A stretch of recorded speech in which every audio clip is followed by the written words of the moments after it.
Tokomba tata mwana pe Molimo Santo tokoki kovanda. Biso nyonso tomoni baye tozalaki kozela se bakoti. Donc programme na biso lingi kobanda ekosenga à partir ya tango oyo biso nyonso tozala concentré na likambo tokosala na esika oyo. Ndenge ezalaka momesano tokosenga nzembo ya bato nyonso wana na chorale ya dirigeant. Sima ya nzembo nde tokosenga mama Selo, mama Bolwena yende akopesa biso libondi ya liboso.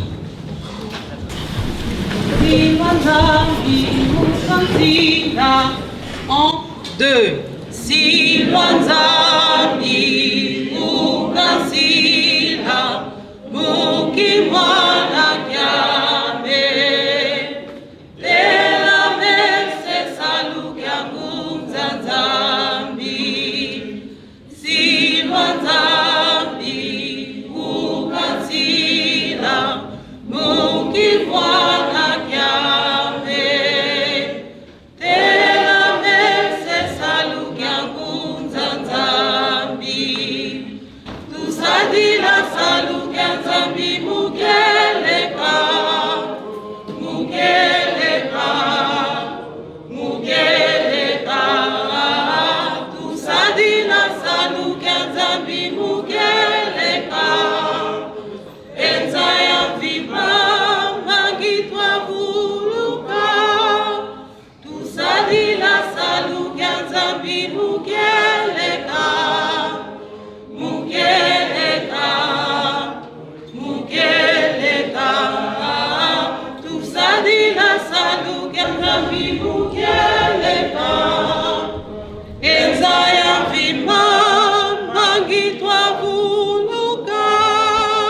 Na kombo ya tata mwana Molimo Santo, Nzambe ya mawa, Nzambe ya bokasi banzo, Nzambe ya bolingo papa Simon Kimbangu Kiangani, Nzambe wa biso totieli motema, Nzambe na kati nelikia na biso, Nzambe na kati na bomoi na biso. Tala biso bana na yo papa, toyeli boso na yo. Yambo to benda libonde na biso mulaye to sengi bolimisi na likolo na bolimisi. Tata Simon Kimbangu Kiangani. Oye kumbi biso na kati nesika oyo ezali libala. Ya bana na yo mibale. Oyo basili kokokisa ya bango bilaka.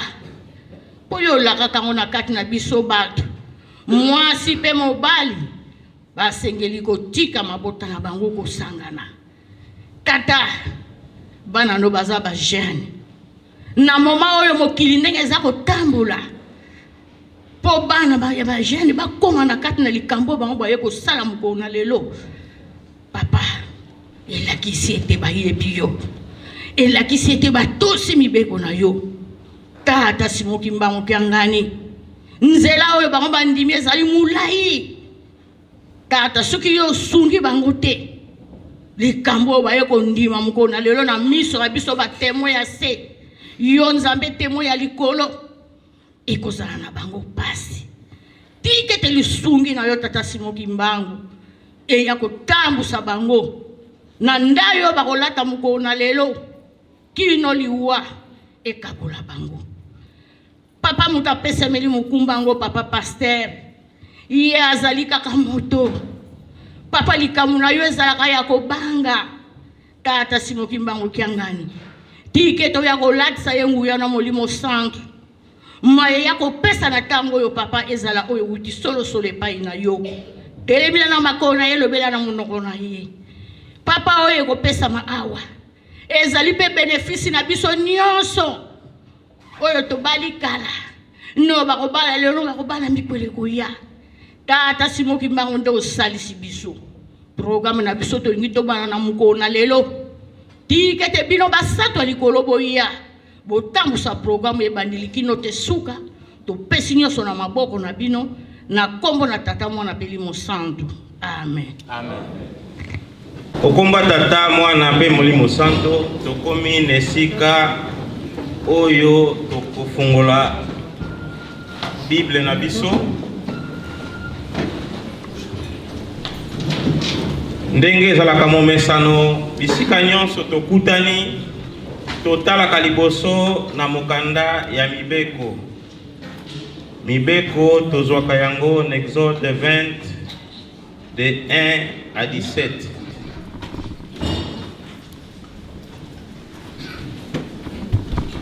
Bible nangeza na français na kotanga na français, donc totali na Exode 20 de 1 à 17. Soki tozwi etangeli ezali boye na kombo tata mwana pe molimo santo. Alors Dieu prononça toutes ces paroles en disant: Je suis l'Éternel ton Dieu qui t'ai fait sortir du pays d'Égypte, de la maison de servitude.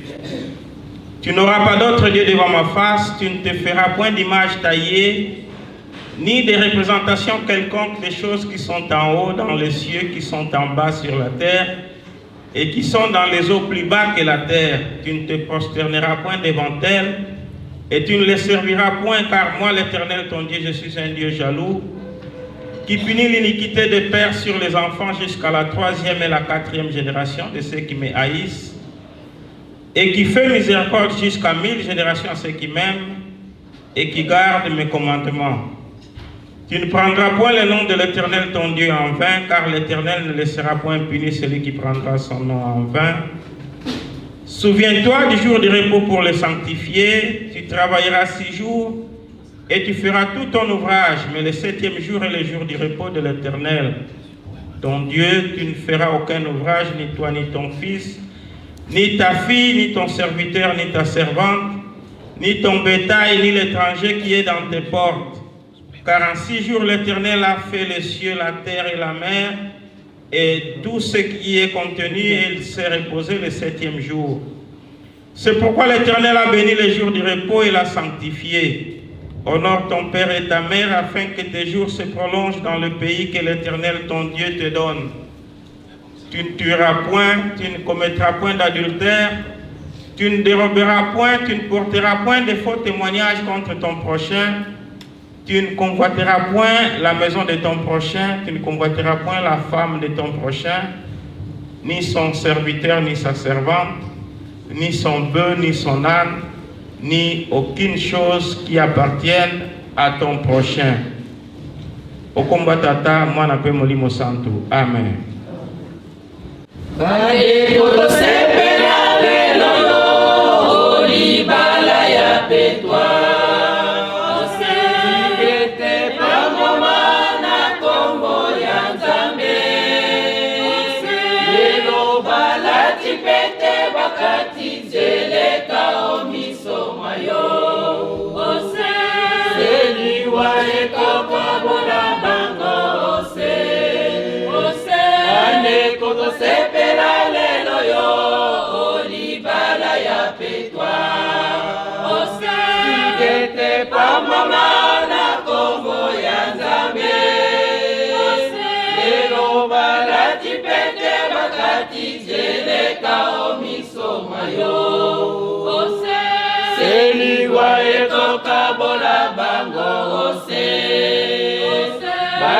Kopo sepela lelo yo olibala ya petwa Sikete pangwa mana kombo ya Nzambe Lelo balati pete bakati jeleka omisoma yo Seliwa ekoka bola bango ose Libalo yo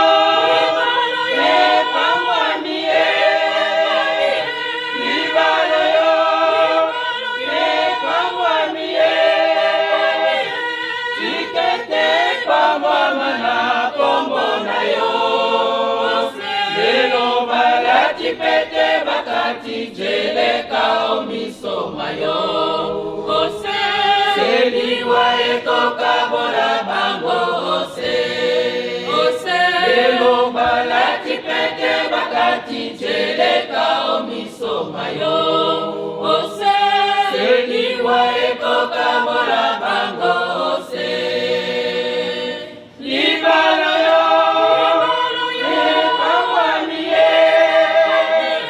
Libalo yo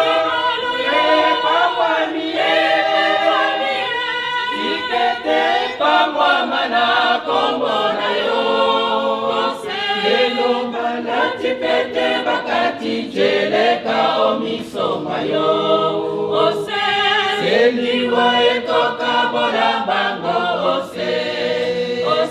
lelo balati pete bakati jeleka omisoma yo seliwa ekoka bola bango libalo yo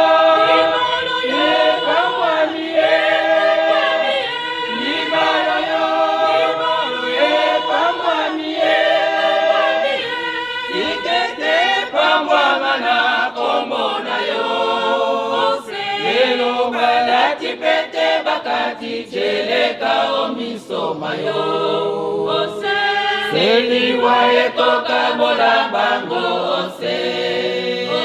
lelo balati pete bakati jeleka omisoma yo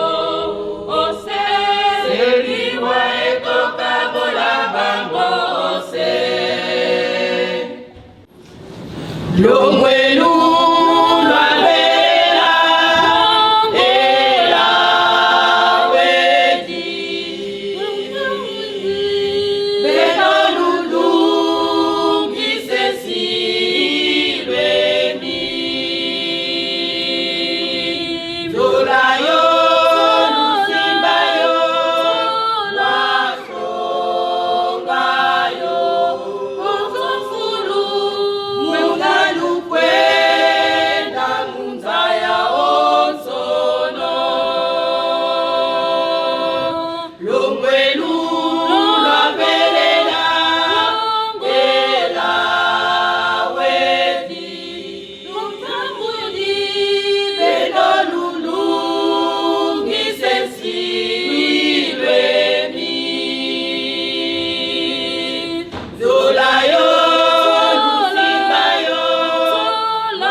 Mama sana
Bisonde bilombe bilombe bilombe byayo Latisa bisanguyo Bisonde bilombe bilombe bilombe byayo Latisa bisanguyo Bisonde bilombe bilombe bilombe byayo Latisa bisanguyo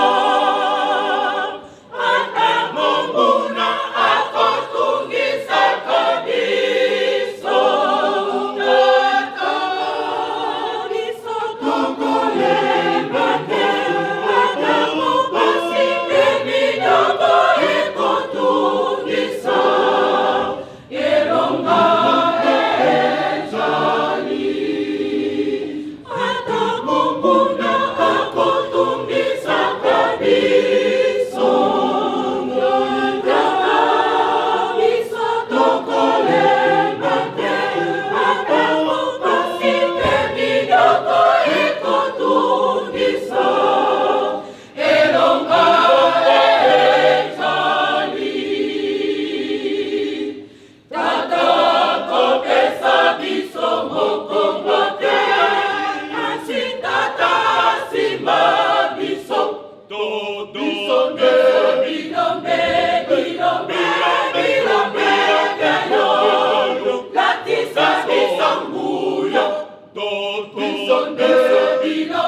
pe molimo santo to sepeli na banzembo kitoko oyo nyonso epesameli biso awa ndenge bakoral pe bagroupe basanzoli nzambe. Sikoyo nde tokomi na esika oyo tokotanga mama ya likambo na biso ya mokolo mwa lelo. Tokotala yango na mokanda ya Genèse chapitre 2 verset 24. Donc Genèse chapitre 2 verset 24. Ce que tozui etange les alibo na komba tata mwana pe molimo santo. C'est pourquoi l'homme quittera son père et sa mère et s'attachera à sa femme et ils deviendront une seule chair. Okomba tata mwana pe molimo santo. Tobondela. Okomba tata mwana pe molimo santo, papa Simon Kimbango kiangani topesi yo merci na bolingo moneno lakisi biso. Yo muto salisi biso mpoto kwa kokoma nesika oyo pe programme oyo salama mokano bana na yo balakaki yo bakokisa yango na mokolo malelo. Na yango na tango epesa biso tango tokabola mwa liloba. Liloba yango ezali ya yo muto kabulaka yango malamu koleka biso. Na yango yaka yo moko mpotolo na liloba oyo na motema ya moko kati na biso po te salisa biso na kondima mpe bomoi na biso. Okomba tata mwana pe molimo santo. Amen. Okomba tata mwana pe molimo santo ndenge tolandaki totangaki liboso mokanda ya mibeko. Ndenge tolobaka mibeko po na biso bakimbangiste ezalaka susu eloko ya kokamwa te. Po te tokota culte tokotanga mibeko. Tokota réunion tokotanga mibeko. Toye mariage tokotanga mibeko. Tokufeli tokotanga mibeko. Pona nini?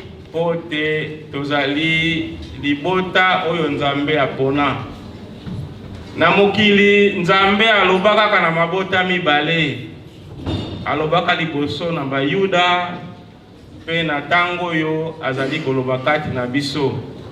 Yango nzamba ekovanda kati na biso pe amilakisi na ntina te molimo mosanto yende mutu azali kotambulisa biso.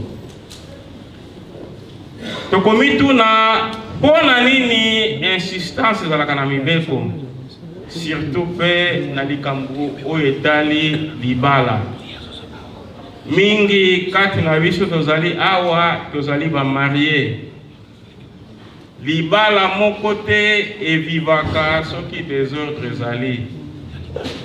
Libala nyonso soki bandi kokota mukulu désordre bandi kokota na kati okomona libala wana vina yango ezali susu malamu te. Elakisi te libala ezali likambo ya ordre.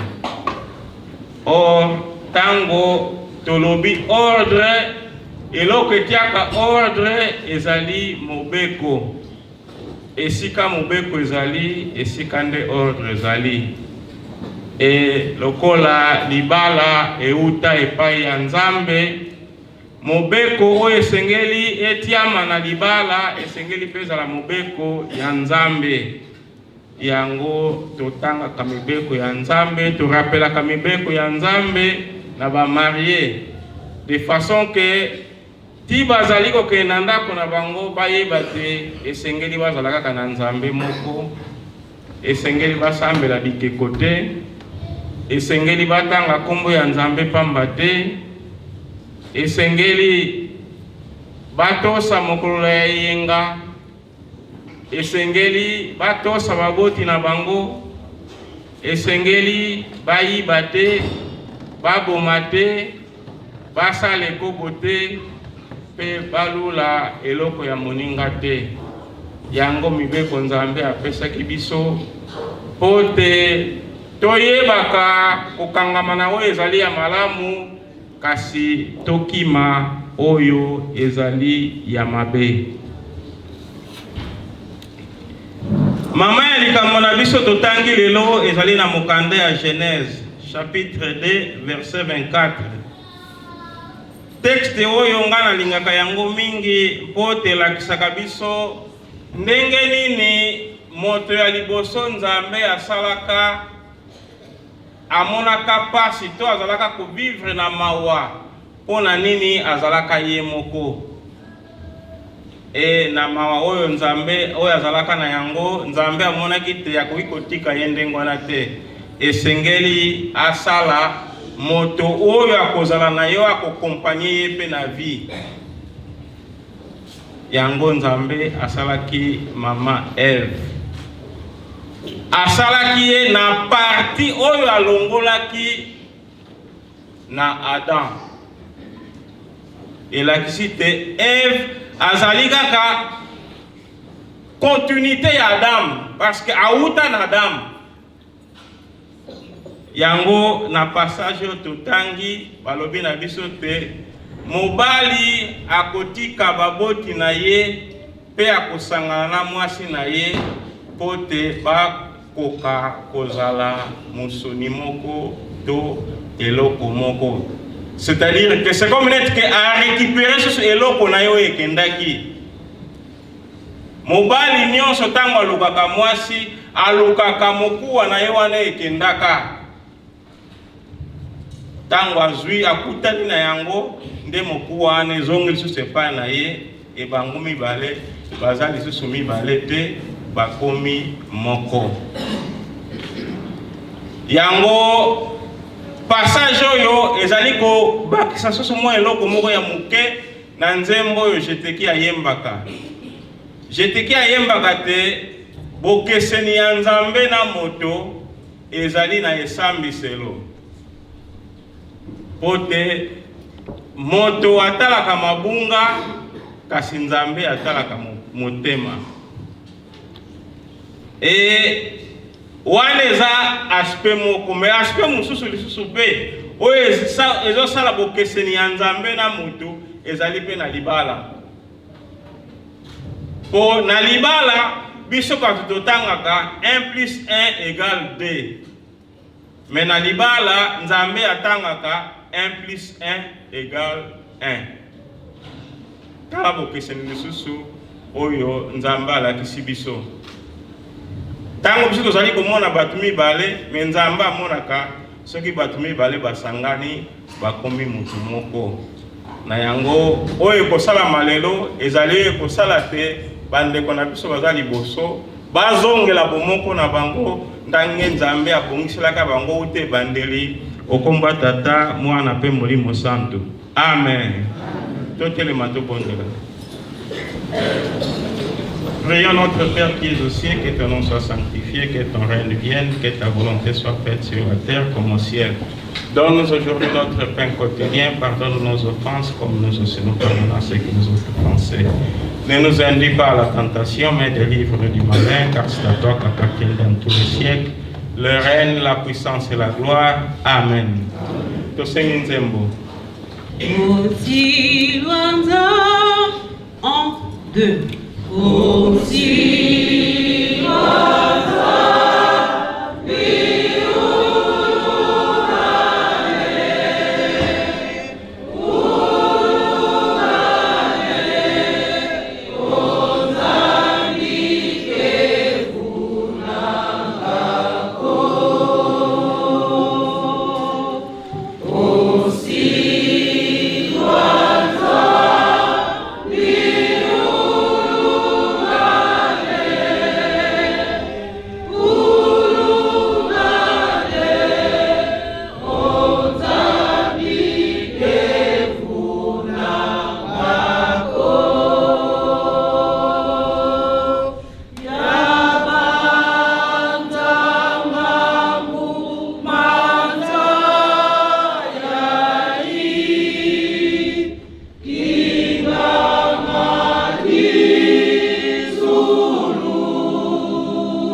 Okomba tata mwana pe molimo santo. Nzambe na biso pasi mokimbango kiangani topesi yo lisusu merci. Tango ekoki mpote tokoka kosala sacrement ndenge yo indelaka yango mpote yo kokisela bana na yo oyo yo bongisela bango na ntina te ya kokomisa bango bomoko na yango tango tozali liboso ezala biso te kasi yo nde yo moko papa Simon Kimbangu kiangani yaka mpo tosala mosala na yo mpo topesa bana na yo oyo bango bazali kozela epai na yo okomba tata mwana pe molimo santo. Amen. Au nom du Père, du Fils et du Saint-Esprit, nous voici réunis devant Dieu et les hommes pour unir par les liens sacrés du mariage et selon les rites kimbanguistes, l'homme et la femme assis devant nous. Que l'on se souvienne que ce sacrement fut institué par le Créateur lui-même. Il doit par conséquent être administré selon les rituels de l'Église dont le Fils, notre Seigneur Jésus-Christ, est le fondement. Ce sacrement du mariage que nous recommande le Seigneur va dans l'intérêt du couple, tant pour la consolidation de leur union, l'entente, l'amour mutuel, que pour garantir la stabilité et le fondement spirituel de leur foyer. Les conjoints ont pour nom Papa Kiamenga Blavatsky et Maman Keren Vuvu. Avant de commencer, je pose la question suivante. Dans cette assemblée, quelqu'un connaît-il une cause ou un quelconque litige pouvant m'empêcher d'administrer ce sacrement à ses conjoints? Si tel est le cas, qu'on m'en fasse part maintenant et publiquement, car après la cérémonie, aucune déposition ne sera prise en considération. Peut-être na kolobango le sous na lingala que avant tobanda sacrement na biso tozali na motuna oyo tozali kosala na biso nyonso tozali awa soki mutu ayebi likambo oyo ekoki kokanga nzela po te likambo oyo esalama te soki likambo ezali nde aloba yango sikoyo po soki alobi yango sikoyo te ekozala malamu aloba na ye te lisusu te. Donc topesi quelques secondes comme ça totala soki réaction ezali.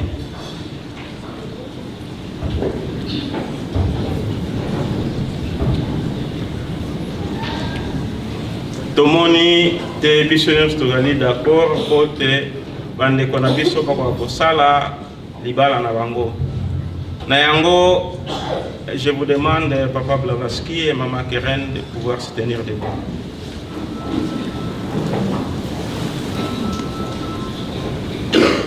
Donc vous-même, vous êtes témoin, vous avez vu que personne n'est contre vous. Alors je vais aussi vous poser les mêmes questions pour savoir si de votre part il y a aussi un motif qui peut m'empêcher. Donc vous conjoints, sachez que toute union conjugale non accomplie selon les exigences du Christ et de son Église n'est pas reconnue pure par le Seigneur et ne jouit pas de ses divines bénédictions. Et qu'il est obligatoire pour tout chrétien de contracter les mariages coutumiers et civils monogamiques.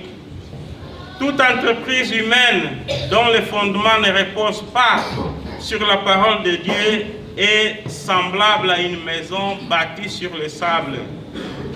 Le serment que vous allez prêter ce jour est capital pour garantir votre foyer contre vents et marées. Ceci dit, êtes-vous librement venu contracter cette union? Papa Blavatsky. Oui. Maman Keren. Avez-vous connaissance, chacun de vous, d'un motif pouvant m'empêcher de vous administrer ce sacrement? Papa Blavatsky? Non. Maman Keren. Peut-être vous quittez Balobi, non.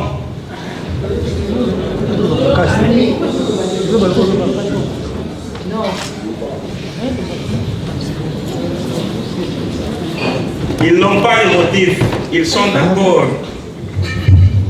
pour que je puisse avancer. Donc, j'avance. Alors, comme vous avez dit non, maintenant vous allez répéter les paroles et moi je vais vous dicter. Moi, je lis d'abord et puis vous répétez après moi. Donc, on commence avec Papa Blavatsky. Moi, Papa Blavatsky. Moi, Papa Blavatsky. Déclare en vérité. Ces jours. N'avoir connaissance.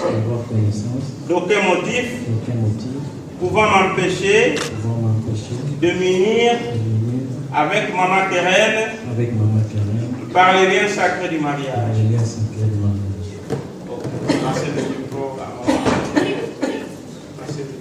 Ah, elle tient là. Les mains sont occupées. Quelqu'un doit aider ici.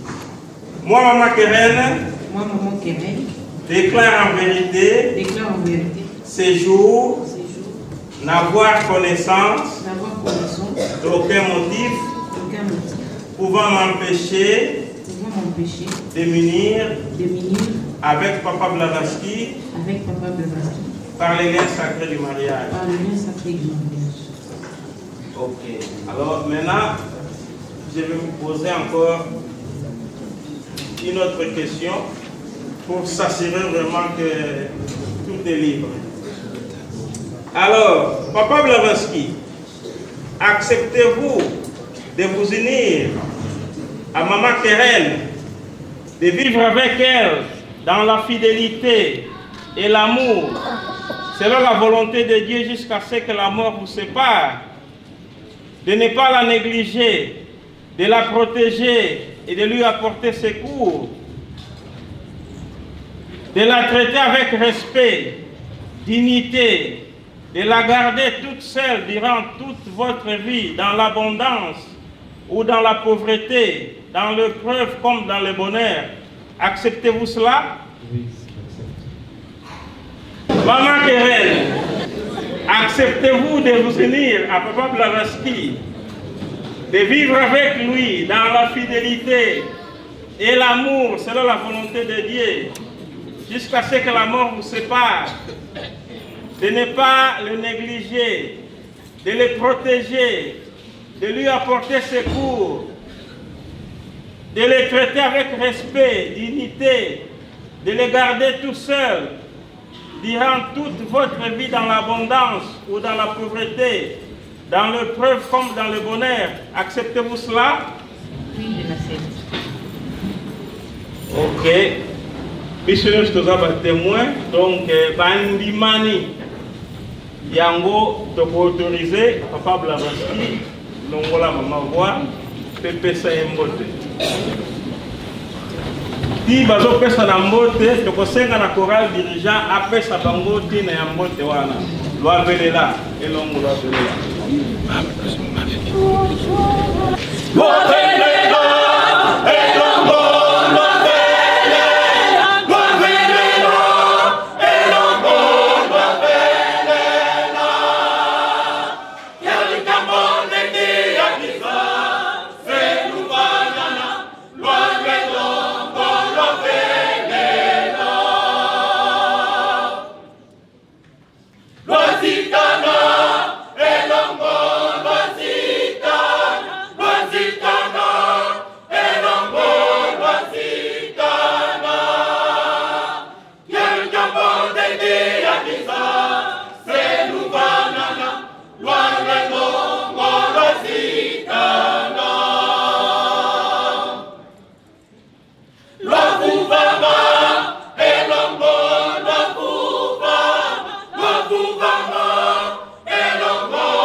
Sikoyo tokoyoka serment na bango.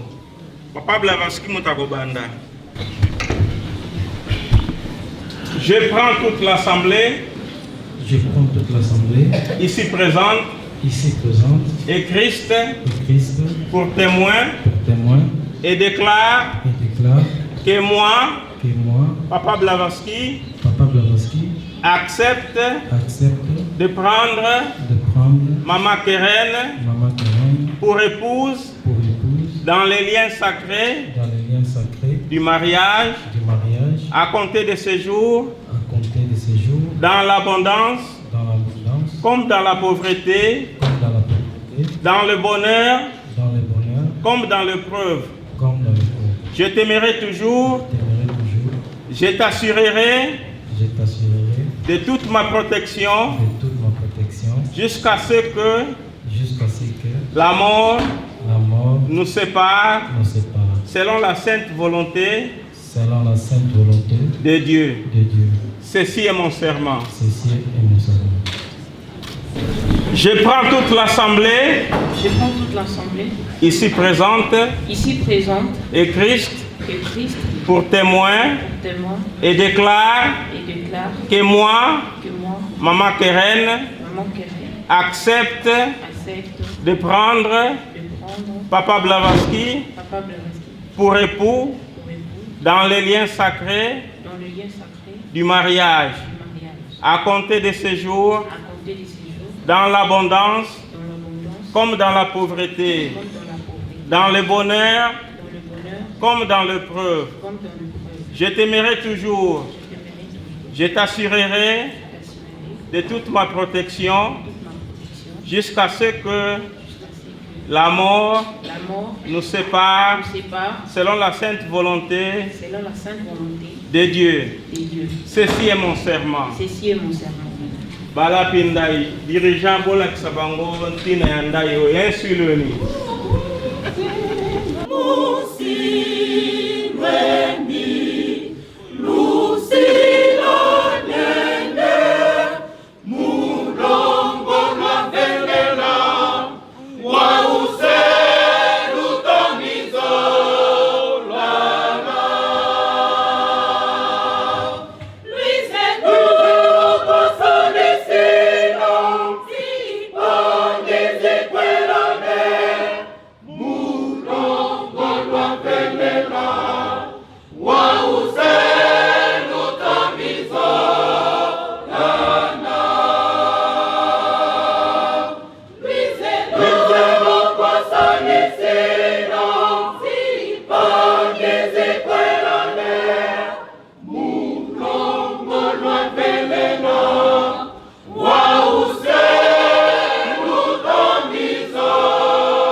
Je te remets cette alliance. Je te remets cette alliance. Symbole de l'engagement. Que j'ai librement pris de vivre avec toi dans l'amour et la fidélité pour le reste de mes jours. Côté ça pété.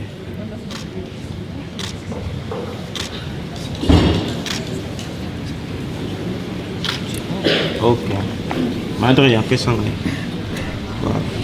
Il y a eu un gros voilà de sa papa. Simba logo papa. Préparez pété ndenge au côté la yango. Je te remets cette alliance. Symbole de l'engagement. Que j'ai librement pris. De vivre avec toi. Dans l'amour. Et la fidélité. Pour le reste de mes jours.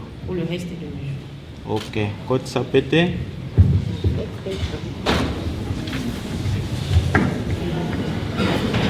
Si quoi pose la page.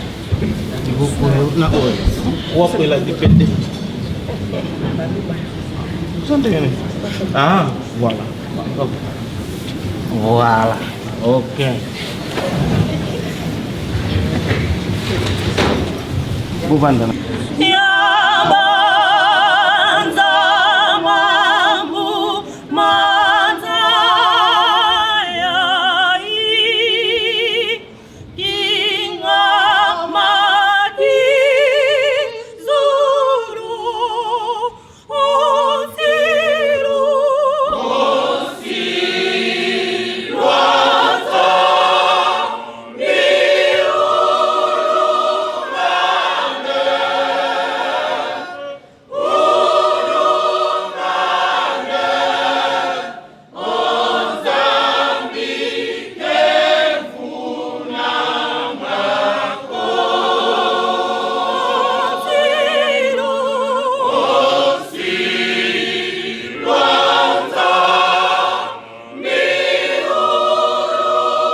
Papa Blavatsky et Maman Thérèse viennent de s'unir par le lien sacré du mariage conformément aux prescriptions de Dieu. Je déclare par conséquent qu'ils deviennent époux et épouses selon les rites chrétiens au nom du Père, du Fils et du Saint-Esprit. Notre Seigneur Jésus-Christ avait déclaré que l'homme ne sépare jamais ce que Dieu a uni.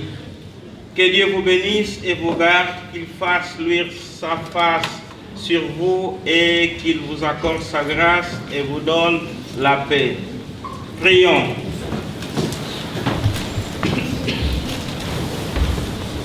Au nom du Père, du Fils et du Saint-Esprit, Dieu créateur et protecteur de l'humanité, sois témoin aujourd'hui de l'union de ces couples. Donne-leur la force, accorde-leur ta bénédiction afin qu'ils puissent respecter tes commandements et tes prescriptions.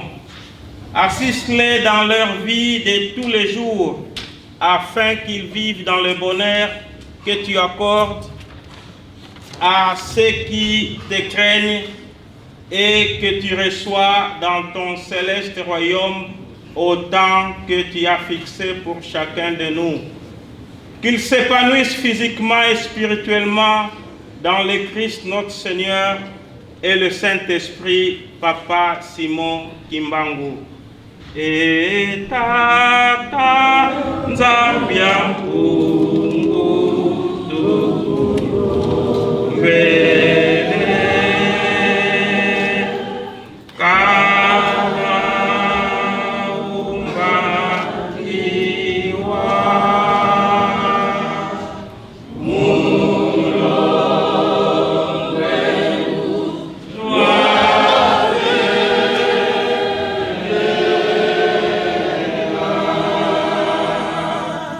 Yeah.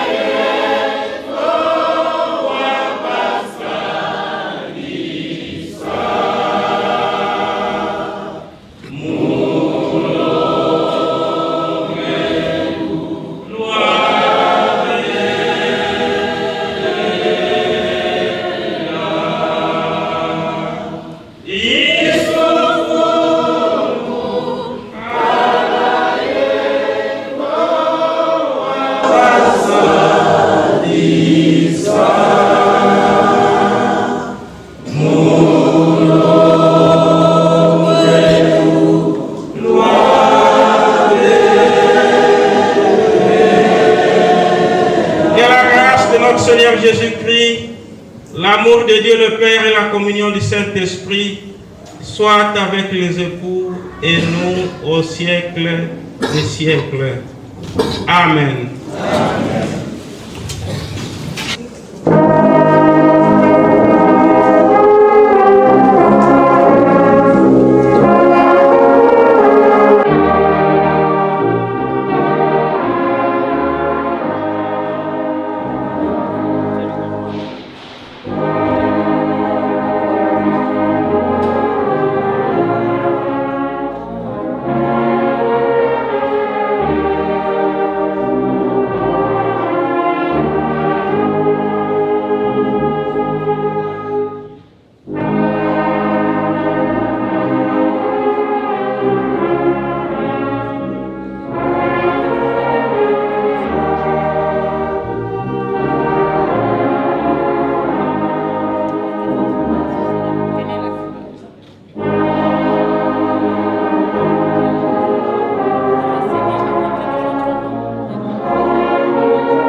Tata mwana pe molimo santo. Kimbangismo ye.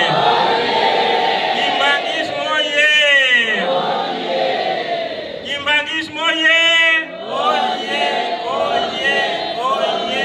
Espoir du monde, Église universelle. Moninga a gagné. Moninga a gagné.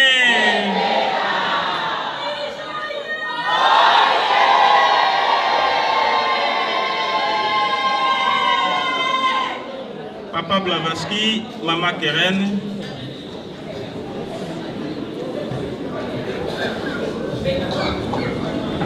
Parcours na bino nyonso bosali na vie tina mokolo lelo, résultat na yango ezali diplôme oyo Lingomba akopesa bino. Namoni même Lingomba bongiseli yango cadre, donc bokosimba ngona na maboko mbeli bokotiango après na cadre comme ça ekozala na salon na bino po mutu nyonso akokota na ndako amona te olongwe na lisanga ya bana mike bokomi sikoyo na cour de grand. Donc mutu nyonso akomona bino na nzela efa bandopesa bino respect po te olongi. Donc diplôme na bino yango oyo okombo tata mwana pe molimo santo. Amen.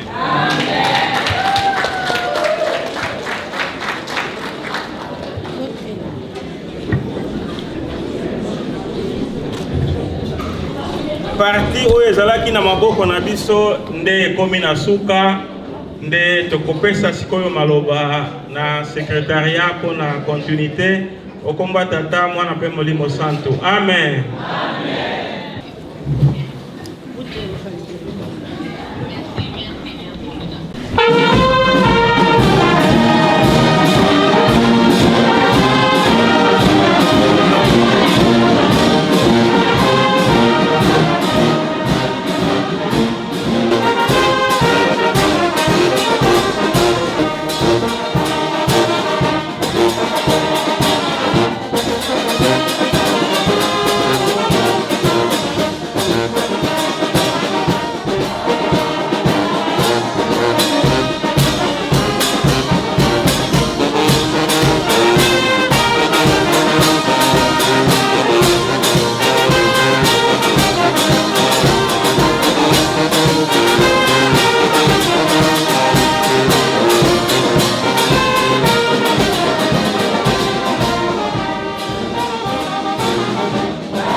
Sa première partie oyo ezalaki ya sacrement biso banso tolandi ndenge nini eleki esikoyo tokoleka na deuxième partie na biso oyo tokopesa ba communiqué ba salutation pe ba cadeau.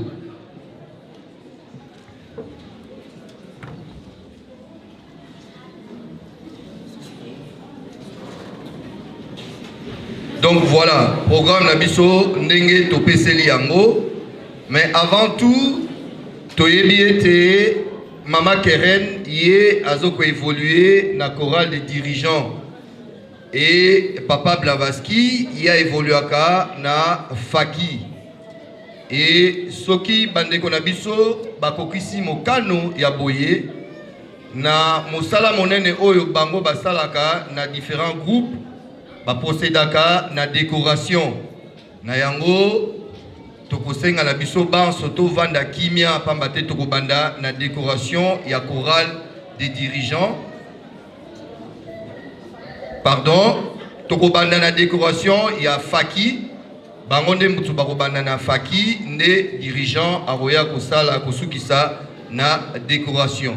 Nde ndenge tolobaka toyebi biso banso ete ngonga tokoka kosala na lombango pour que tout ko gagner temps. Nde tokosenga na Faki bozwa place na tina ya décoration. Merci.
Faki Oye.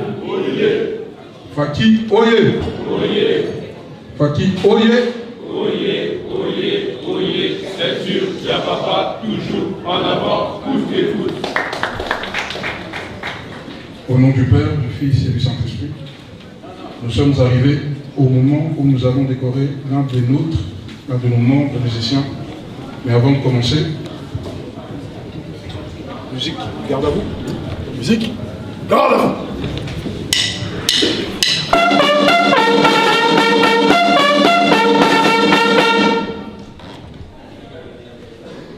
Chers papa et maman distingués invités, nous les musiciens de la fanfare Kimangiste avons l'honneur de décorer notre frère Papa Blavatsky qui vient de se marier car à partir de ce jour, il n'est plus considéré comme célibataire ou fiancé, mais il est autorisé à s'appeler un homme marié.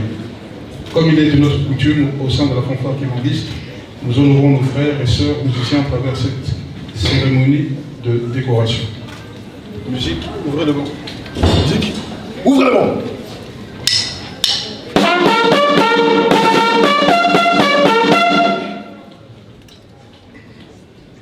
Papa Kamenda Manga Ndamba Blavatsky a vu le jour un certain 18 août à Kinshasa. Il est le fils de Papa Ngeitara Ndamba, connu sous le nom de Papa Isé, et de Maman Alphonsine Lutomona. Il est le grand frère aîné d'une famille de 11 enfants. Papa Blavatsky a toujours été dans le milieu kimangiste depuis qu'il est né, car son père est flûtiste kimangiste et sa mère est un membre du groupe théâtral kimangiste, GTK. Lui-même s'est rapproché de la fanfare kimangiste en Belgique vers 2008 et fut formé par Papa Ndassou en premier lieu. Il évolua à la trompette, chant, jusqu'à rejoindre le corps alto en 2017. En ce qui concerne sa vie professionnelle, Papa Blavatsky a fait des études de pâtisserie où il a obtenu son diplôme et aujourd'hui il est chef d'équipe dans une entreprise. Donc à cet effet, c'est pour cela que vous nous voyez ici devant, nous ses frères et sœurs musiciens, pour le décorer. C'est avec beaucoup de joie et de fierté que nous t'élevons au rang de mari. C'est un grand honneur pour nous et au nom de toute la Faki, nous vous souhaitons beaucoup de bonheur et une bonne et longue vie de couple marié. Nous allons ainsi procéder à la décoration. Musique pour la décoration. Musique.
touti kolanda ndenge tolobaki na ntina ya papa na biso oyo azali musicien Faki nde tokoinvite la grande chorale des dirigeants pour koleka liboso na ntina ya décoration.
Dirigeants, oyez! Oyez! Dirigeants, oyez! Oyez! Dirigeants, oyez! Oyez! Oyez! Oyez! Grand pilier de l'église à la Manzembo, à la Batona Yamolimo sacré! Au nom du Père, du Fils et du Saint-Esprit, chers papas, chères mamans, chers invités, nous savons que beaucoup d'entre vous se posent la question de savoir ce que nous sommes venus faire ici. Il s'agit ici de la cérémonie de la décoration des mariés. C'est une cérémonie qu'on fait quand l'un d'entre nous se marie. Il s'agit ici de féliciter et d'honorer les mariés qui ont accompli la loi sacramentale. Il s'agit ici de notre choriste, maman Keren, et son cher époux, papa Blaveski. Nous allons vous demander d'être très attentifs et de suivre cette cérémonie. Sans plus tarder, je vais m'adresser aux mariés. Chers mariés, par cette cérémonie, nous sommes venus vous féliciter, car vous avez honoré l'Église et vos familles respectives. Tenez bon, dès à présent, vous êtes semblables aux passagers à bord d'un avion qui, à leur atterrissage, doivent bien serrer les ceintures. Vous devez serrer vos ceintures, c'est-à-dire prouver en quoi vous êtes des chrétiens qui m'enguisent. Sans plus tarder, je vais demander à encore le dirigeant le cantique de Bilomegles.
Arrivé au moment de la décoration proprement dit, et nous allons demander aux mariés de s'avancer déjà.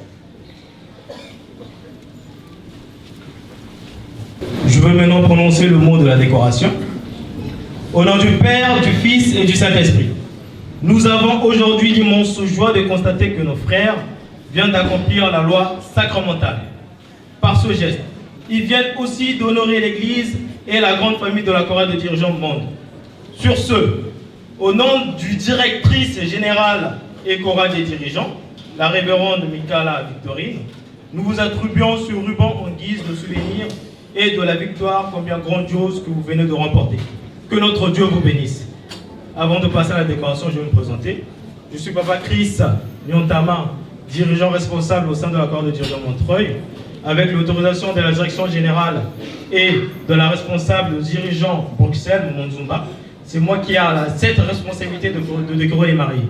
C'est pour cela que nous allons demander le cantique de Kimia Nayo à la chorale des dirigeants et en même temps nous allons décorer les mariés.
Cher papa, chère maman, nous voilà maintenant presque à la fin de notre cérémonie.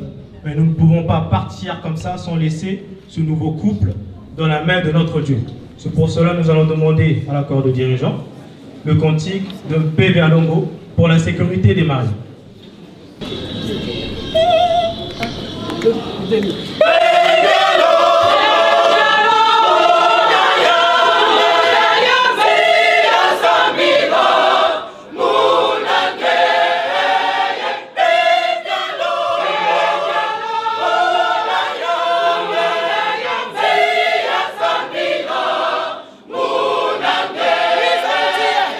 Wiza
nom du Père, du Fils et du Saint-Esprit, nous voilà maintenant arrivés au terme de notre cérémonie. Nous allons demander à la fanfare de nous accompagner pour la sortie. Nous avons fini ainsi au nom du Père, du Fils et du Saint-Esprit.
debout pour que l'Assemblée puisse vous saluer. Faki, s'il vous plaît.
Merci de vous avoir dans la mission.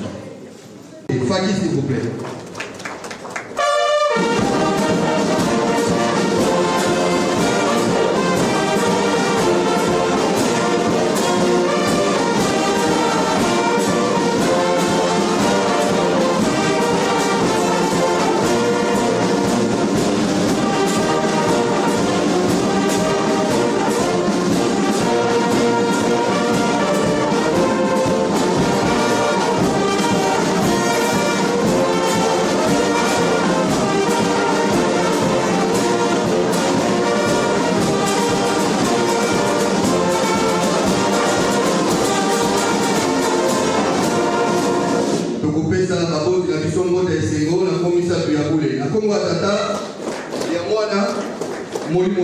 Merci beaucoup à vous. Dès que vous êtes dans différentes paroisses, ici à Tozali, et à la Belgique, et à la Baïbaout, Samboka, Moussous, ici à Bozali, Boté les bras, Boté pour vous faire Sabino, Mboté, Faki s'il vous plaît.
Merci toko wa kufanda na biso nde sika wa tokote le misaba ebandimi mokumba ya kosenga na ba parrain esika bozali botele mapote toko pesa bino mbote Faki s'il vous plaît.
marraine abiso mbote singo na komisa tu ya bule na kongo tata ya mona molimo sa dirigeant oye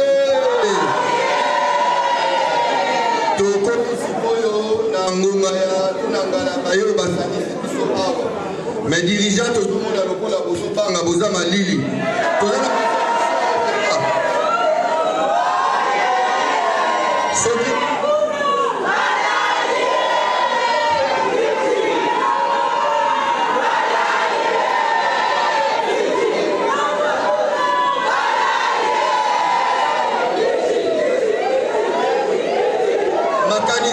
makanisi comme transfert maman terrain à Kenya na chez qui pour tout le monde dirigeant pour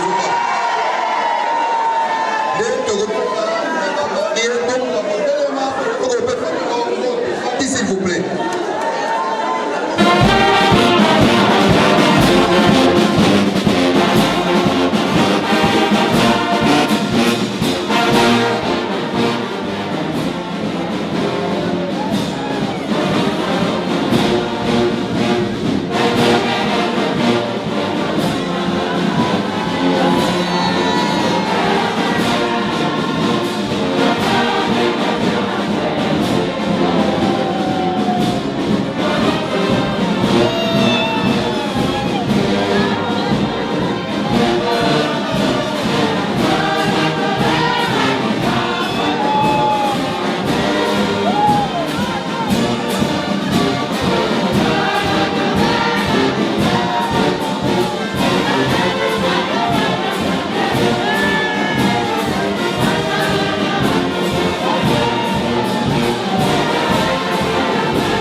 tata ya mwana molimo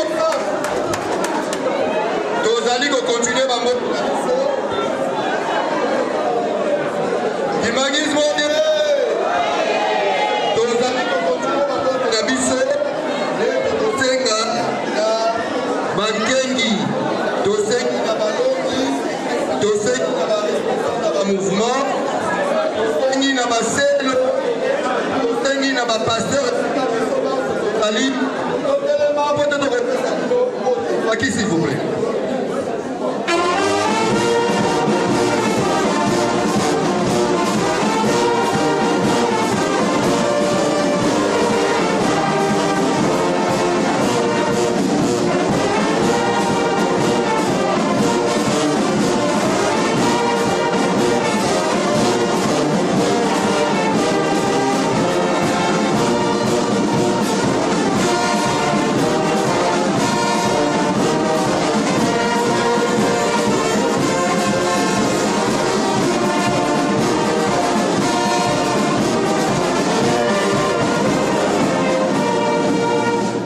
Bambuta na biso mbota esengo na kombo misato ya bule na kombo ya tata ya mwana molimo centre. Merci bambuta boko ofanda na bino nde tokosenga na ba responsable ya paroisse esika bozali ezala ya Belgique to na ba paroisse mususu à l'étranger soki bozali botelema po te tokopesa bino mbote faki s'il vous plaît.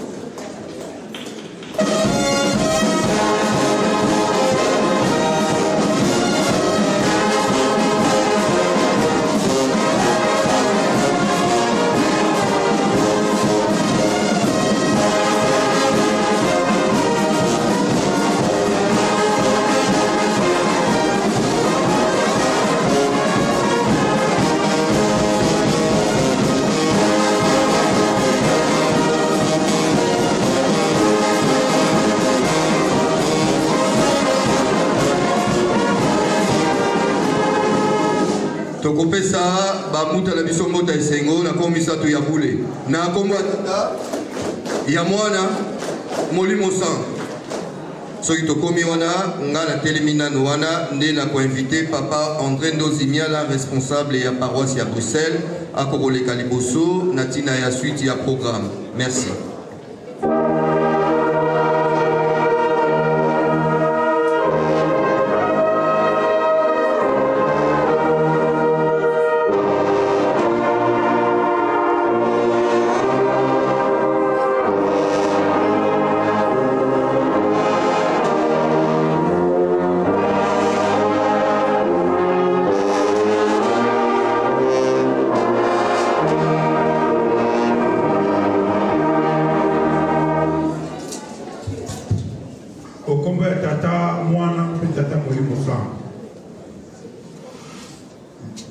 biso banso toye po toza kosepelisa bana na biso bakokisi mokano liboso na tata nzambe ndenge kaka biso tozali ya kosepela esengo awa na se na likolo mpe tata nzambe azali ya kosepela.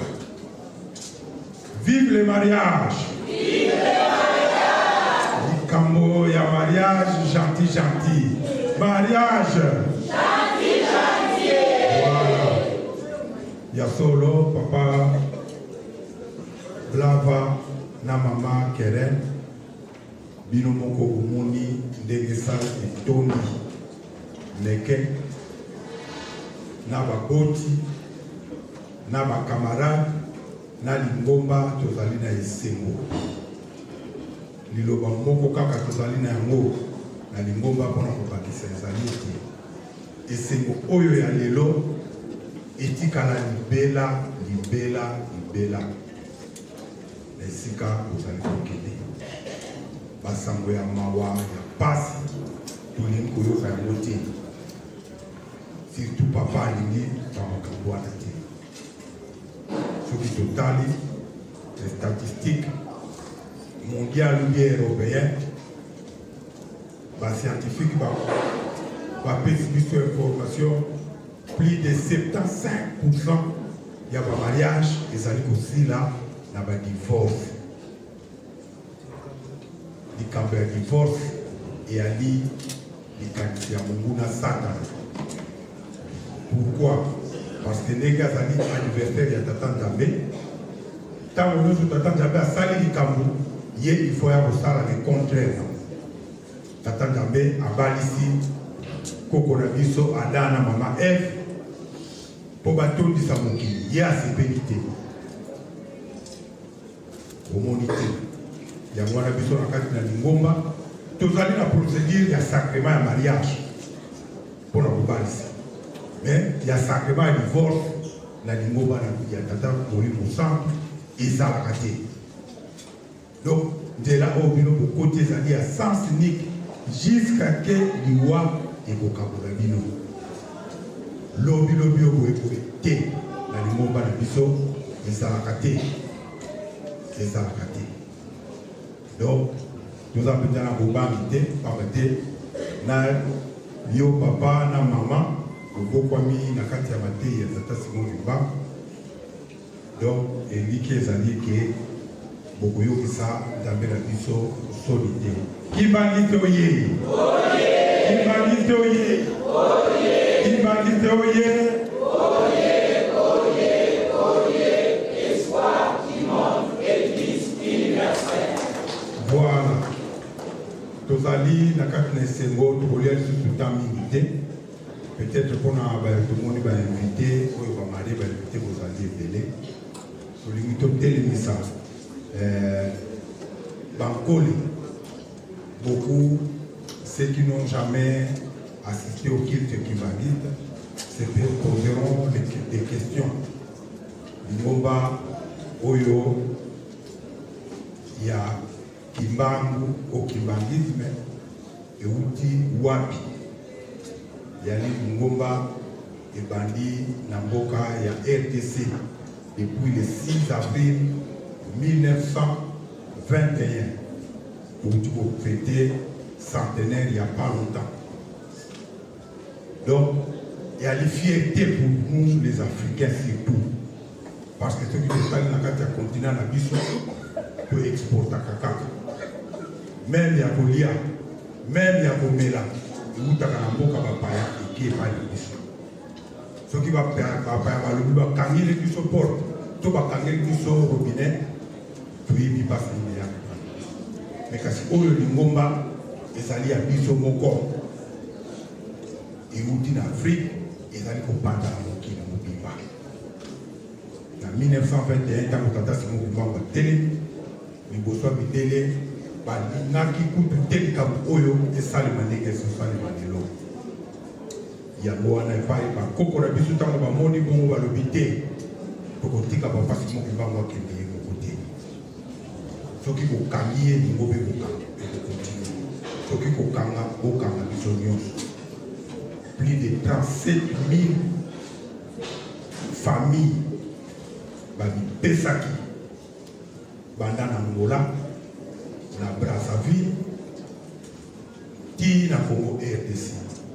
Plus de 150 000 martyrs, Bakoufaki, pour la Bokoumona, Ikambo Salimalero.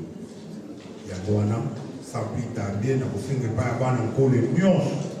Quand nous allons téléviser, basali bakoko, bana, bakokololo, ya bakompa, batu nyonso oyo bakama bakana papa sinokuba, ya moto osenge pa bana bakole, boko kako telema pote ngomba et c'est Elisabeth.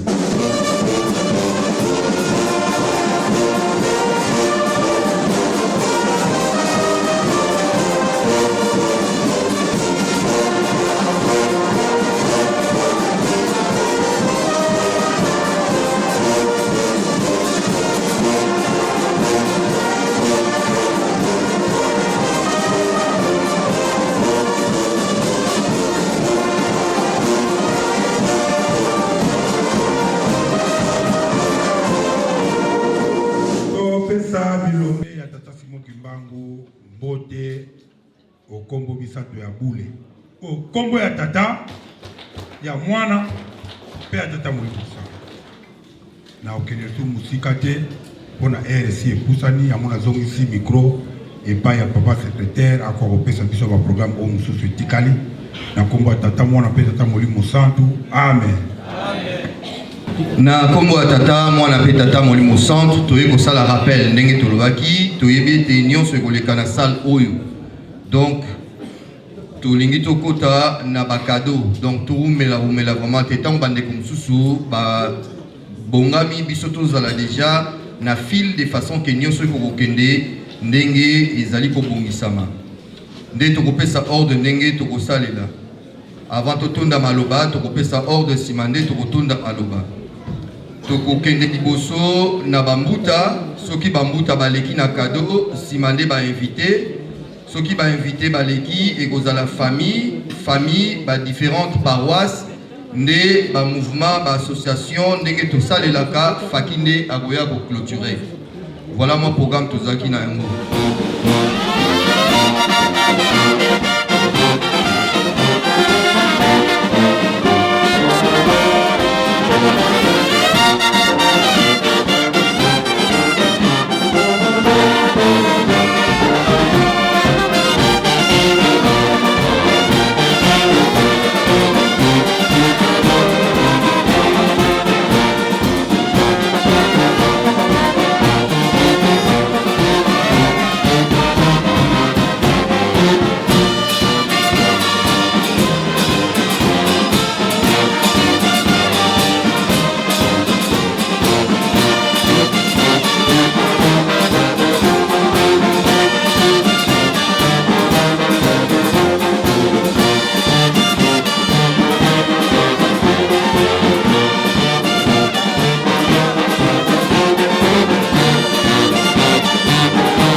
okombo na Nzambe tata mwana mpe tata molimo santu.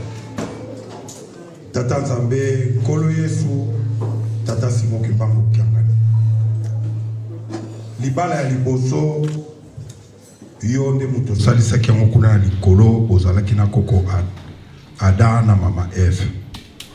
Elembo wango opesaki po ete biso ba descendant tolanda. Omoni bana na yo ya solo biso tozali ba témoin ya usuni. Yo nde ozali Nzambe. Nyonso oyo bazali nango posa ezali na maboko na yo papa. Na oyo biso bato tokolembana epai na yo okopesa bango yango na pete nyonso. Yango tosengi yo papa. Yo moko kita ozala na kati na bango. Opambola bana na yo bakoka kotondisa famille. Fongolela bango ba projet nyonso oyo bazali na yango na mama na tata. Kimia na yo tosengi na kati ya libala pe na ndako na bango. Ya solo biso tozali ko continuer mpamba te e ali posa na bango ndenge biso to ko sepelisa bango bango pe ba sepelisa biso. Ba mama ba bongisi ya kolia na ya komela. Esalemi na maboko na biso batu na masumu. Yango tosengi na yo okwa kocha loboko na yo ya peto. Poete kwa kobebisa to kosala pasi na nzoto ya moko te kati na biso. Pambola biso continuité à fait ti kuna to kende kosilisela yo kwa kozala tata biso totika la bana na yo libela na libela okombo ya tata mwana pe tata molimo santo. Amen. Amen. Bon appétit à tous.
Elekinde ni la mariée.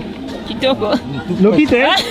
Bosepeli to bosepeli te. Tosepeli. Makasi yobete. Makasi tosepeli. La sango pete. Tosepeli. Tosepeli le balani. Journée na bino. Merci. En tout cas bonne chance. Merci. Bino oza ko banini. Merci.